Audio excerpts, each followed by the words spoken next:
Have you ever wondered what it would be like to be out on the streets every day, not knowing where your next meal is going to come from, or if you're even going to get a meal at all? Being uncertain if you're going to be able to get shelter tonight, or if you're going to have to live out on the streets somewhere. Being, insecure, not knowing if you can provide comfort, leisure, or security to your family or yourself. Thousands and millions of people suffer from homelessness around the globe every single day. In fact, right here in America as well.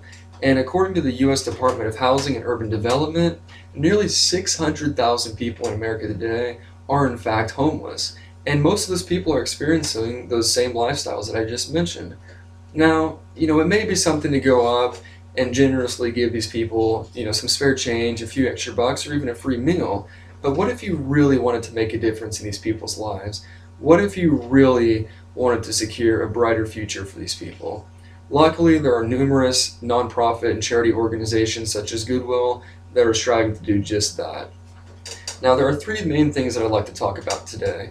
First, what caused this sudden spike in the homeless population, and how are these people adapting to life today? And then I'd also like to talk about the company Goodwill and what they're doing to support these people and secure a brighter future for them. And then finally, what you personally can do to contribute to the cause. Now, like I said, what caused this, sudden spike in this population of homeless people? Most people relate it back to the, 2006 economic recession, where thousands of people lost their jobs. And of those thousands of people, most of them were unable to get a new job back in a good amount of time, so they ended up losing their houses and became homeless. Now, I actually have a chart here, and this is just showing back from 2006. You can see over 750,000 people were homeless back in 2006, but luckily that number has managed to drop back down to that 600,000 mark where it's at today. And that's according to the U.S. Census Bureau. And also according to them, of those 600,000 people today, about 60% of them live in, charity houses and homeless shelters. But what about that other 40%? Where are they? Most of them live either in their cars, under a bridge somewhere. It's just impossible to tell. But what we can be certain of is that they're not experiencing a really great lifestyle at the moment. And that brings me to my next point, and that is Goodwill and what they're doing to help these people.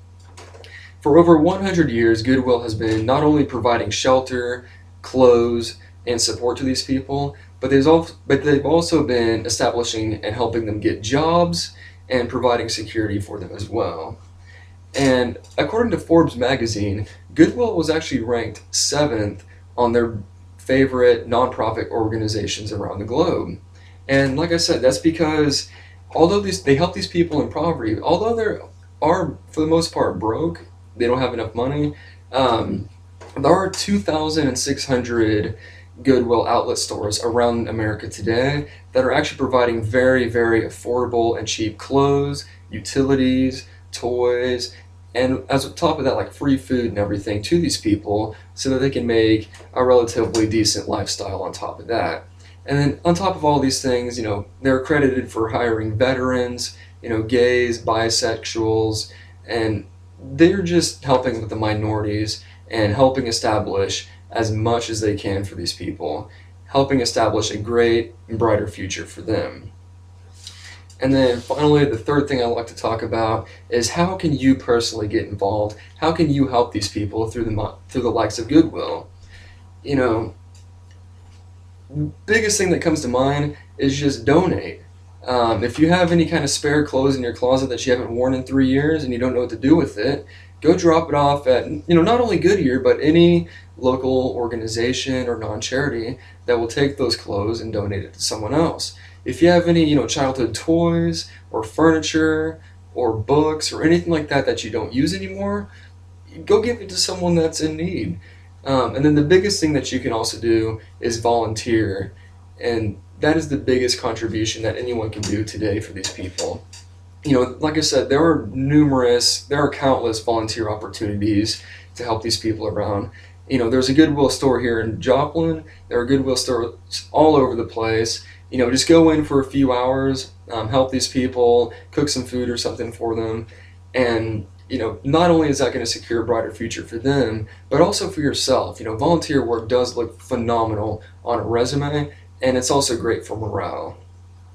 So, like I said, what I talked about today was just, what caused this, how these people are living today, and then, of course, like Goodwill, what these organizations are doing to help these people, and then, how can you guys get involved?